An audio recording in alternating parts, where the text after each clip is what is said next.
and welcome to the At Peace Parents podcast.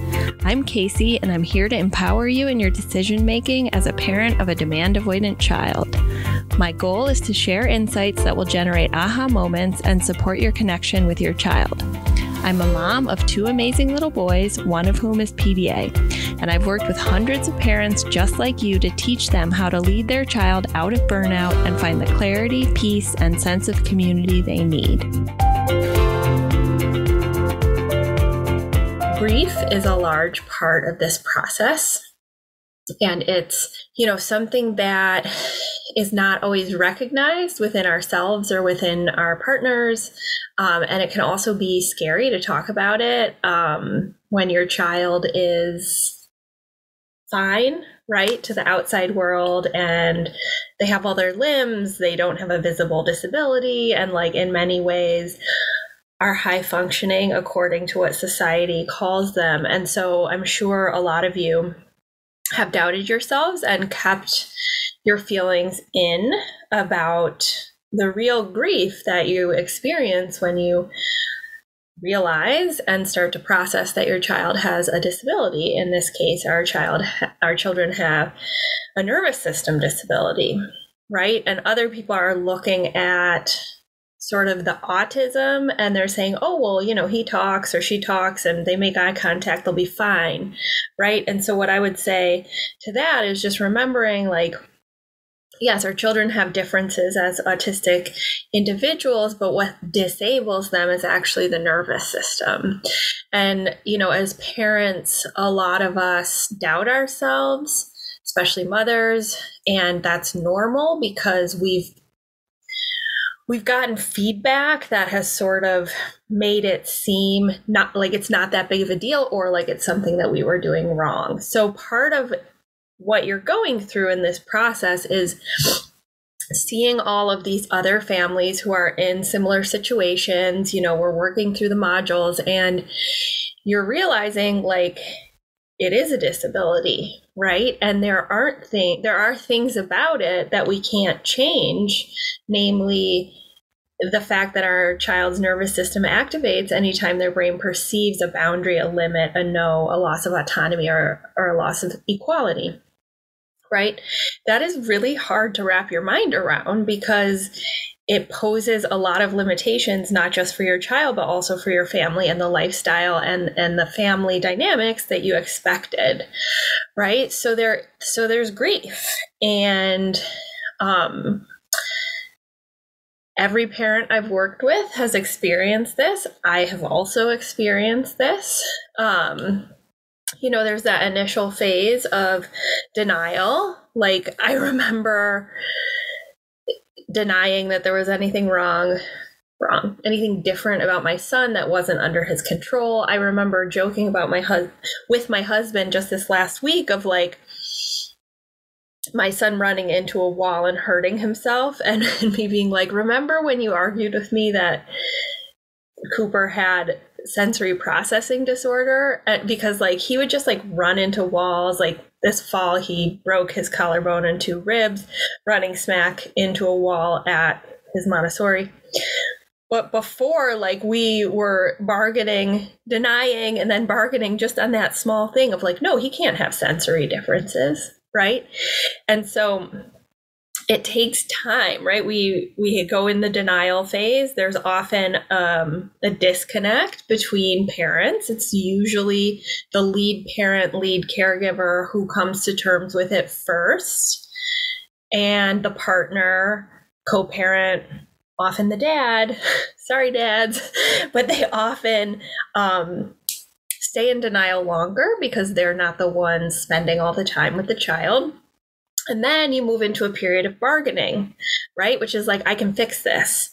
I can figure out how to fix the problem. And I spent, more than a year in this space where it was we tried the dye-free diets. We tried, supplements. We tried different therapies, neurofeedback, the focus program, all the things, right? And one part of my brain was we're going to help him and support him. But in the back of my head, I was like, we're going to fix this, right? And like, I felt very comfortable with the sensory processing lens because it was like, oh, sensory integration, they'll like learn to figure it out and then they'll be fine, right? And like at one point we were doing occupational therapy 5 times a week, and really like we're in that early intervention model of like, oh, he's not 6 yet. We can really like change the way the brain works and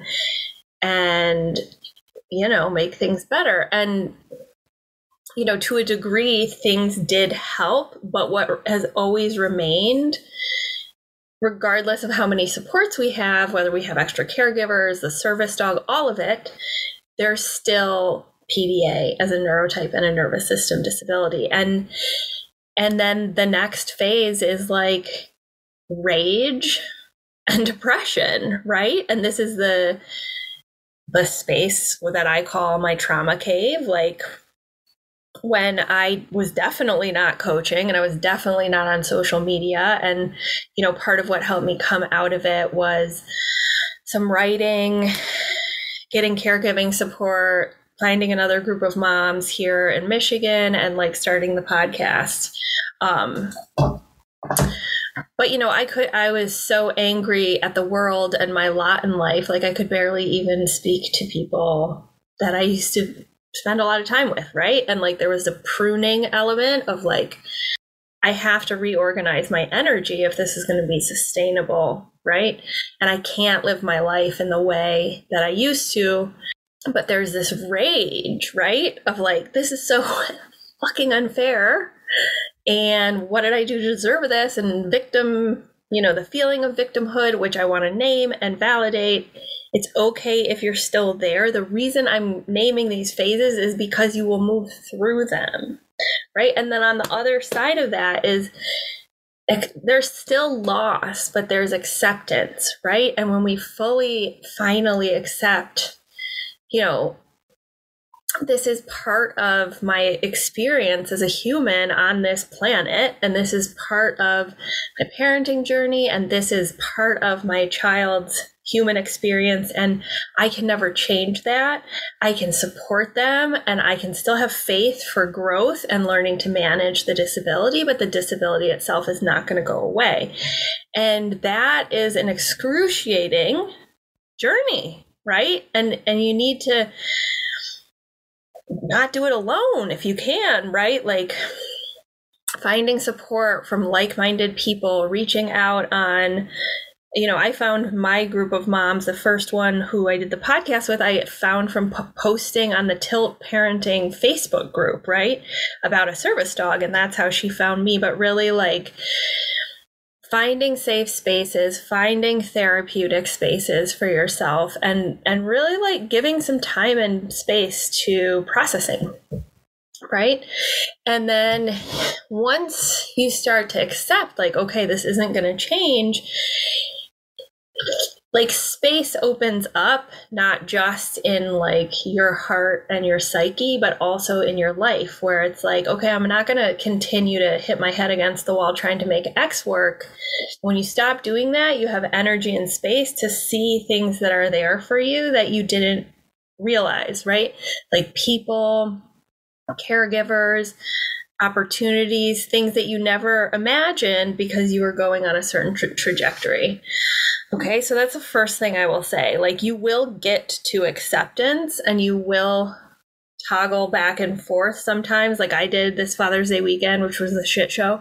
And, had those conversations with my husband of like, this is never going to stop. It's always going to be so hard. And then pausing and realizing like, actually things are so much better. And actually I'm in such a different place. And actually we are in a completely different equilibrium than we were even 1 year ago or 2 years ago or 3 years ago, right? 3 years ago was the anniversary of when I like sat in a yoga class and wept and decided to quit my career to figure out what the hell was going on with my son in DC, right? And I remember like I couldn't even give my husband a Father's Day anything because I was just like, I couldn't stop weeping.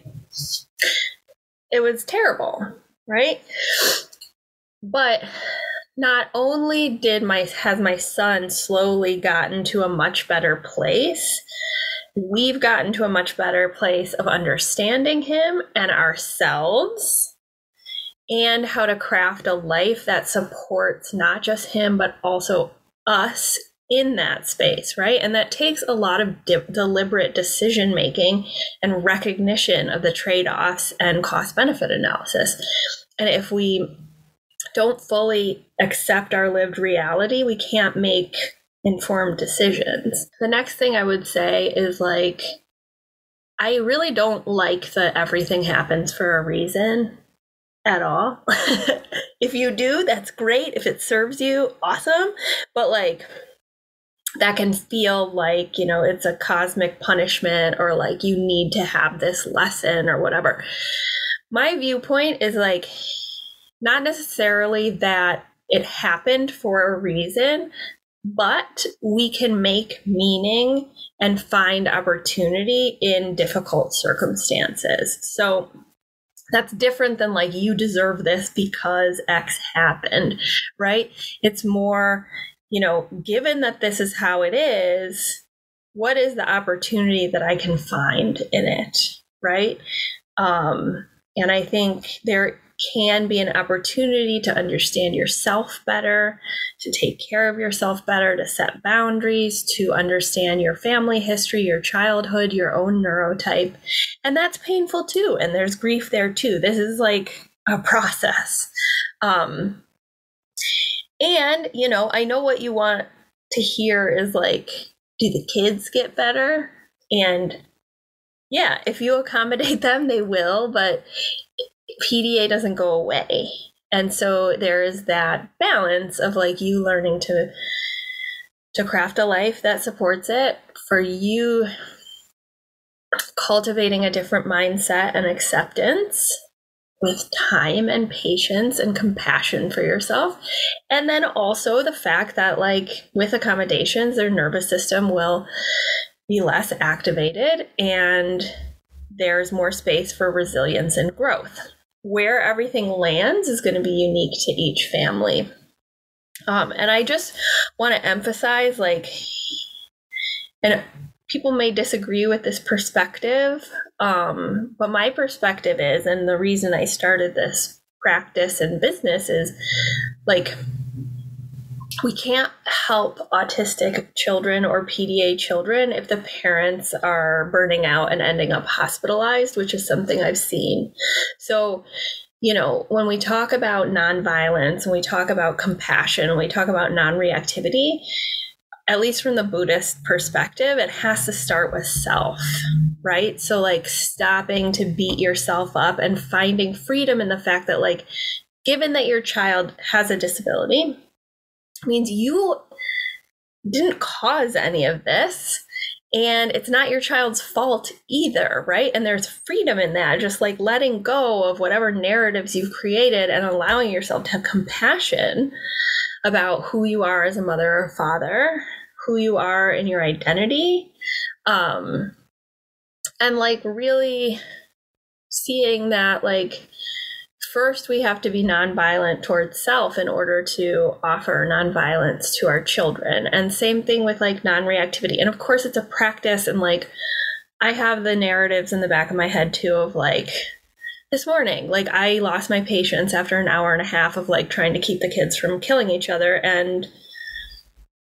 you know, I like talked about natural consequences because my PDA kid was like impulsively putting his face in my other son's, you know, who was strapped into his car seat, and like he could have walked around the van, but he was like trying to push past and like impulsively putting his face and like hitting my 3-year-old's foot, and the 3-year-old kicked him in the face. And it was like, instead of getting in that energy of de-escalation and just like nervous system disability, threat response, I can accommodate, you know, I was at the end of my rope and I started lecturing, right? So, you know, instead of getting mad at myself, which of course I did at first, is like, okay, like compassion. This is hard. This is a hard practice. It's a daily practice. It gets easier with time, but like I will still have my moments. And so, all of you, I'm just inviting you to have compassion for yourself and nonviolence towards self and non-reactivity towards self so that you can be well in leading your family to a different equilibrium. And I have faith in you. I have faith in your kids. I have faith that you're going to figure it out. I have faith that there are people and opportunities there for you that are waiting to come into your path to help in ways you never imagined. But we need to make space for them. I believe that, even though it feels like sometimes, it feels like you're forsaken, I don't believe that you are forsaken. And I've had to do a lot of like meditation for that exact theme of like feeling totally forsaken. But you're not. We're all here. You're not the only one. And I do believe it will get better. Thanks everyone for being here with me at the At Peace Parents podcast. This is your source for all things related to understanding, supporting, accommodating, and advocating for your PDA child. To go deeper on any of these topics, check out my course offerings and masterclasses at the website www.atpeaceparents.com. To completely transform the way you think about and relate to your child and to bring peace and stability to your home, join us for the next cohort of the Paradigm Shift program. Enrollment is now open until January 11th, 2023.